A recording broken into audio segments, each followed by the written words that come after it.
À l'heure de la décarbonation, la production de rail vert prend tout son sens. Pour en savoir plus sur ce matériau, j'ai rendez-vous avec le docteur Nadine Hartel, présidente directrice générale de Sarstal Rail, Nadine est et allée de voir monsieur Dominique Randstad. Chiesura, directeur commercial. Bonjour, docteur Nadine Hartel. Vous pouvez me présenter la société Sarstal Rail? Oui, bien sûr. On est une société qui produit les rails verts. On est dans une groupe, c'est la SHS d'Allemagne. Et cette année, on va produire environ des 320 000 tonnes de rails. Comment Sarstal Rail contribue-t-elle à la protection de l'environnement? C'est simple. Comme j'ai dit déjà avant, on produit les rails verts. C'est-à-dire notre rail a une émission CO2 environ des 70% plus bas que sur le processus eau de fourneau. Pour cette raison, c'est une phase où on est mieux pour l'environnement.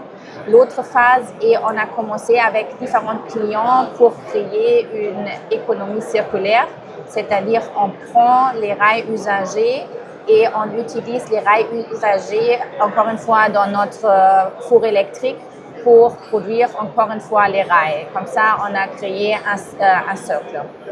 Alors, donc vous jouez un rôle dans la durabilité et l'économie circulaire. Oui, on joue déjà un gros rôle avec notre client SNCF. Avec ça, on a déjà commencé ça.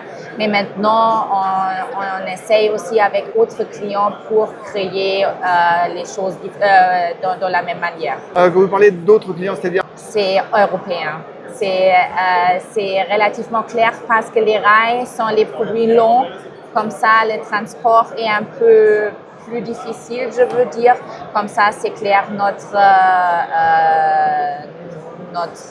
base est vraiment européenne.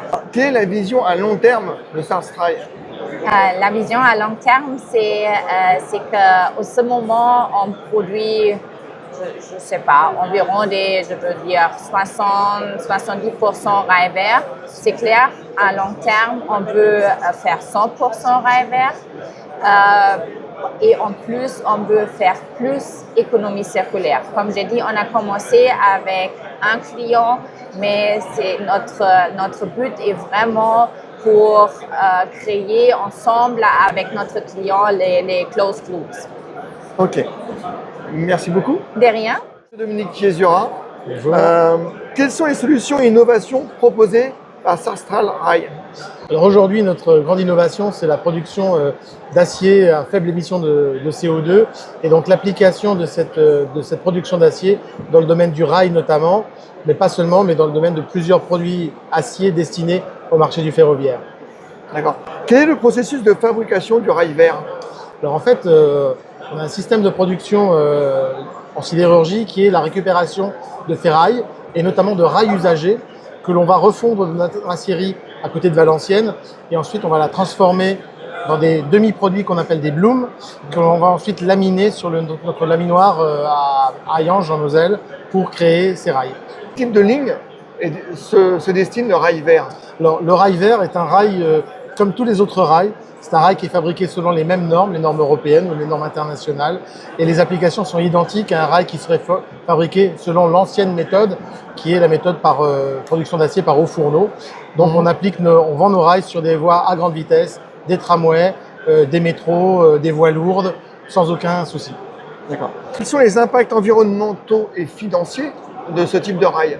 Alors la production d'un rail dit vert nécessite la production d'acier à partir de ferraille et notre système de production nécessite aussi l'utilisation de quantités d'énergie électrique importantes. Donc on combine la ferraille utilisée, les rails usagés et l'énergie électrique pour produire un acier liquide destiné ensuite à la production des rails. Bien évidemment, l'énergie électrique a un impact important dans les coûts de production.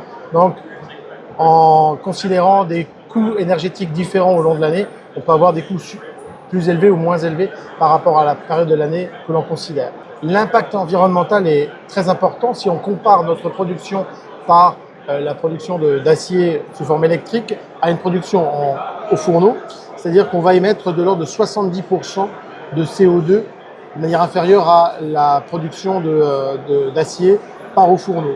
Donc on économise significativement les émissions de CO2. Quels sont les marchés visés par le rail vert?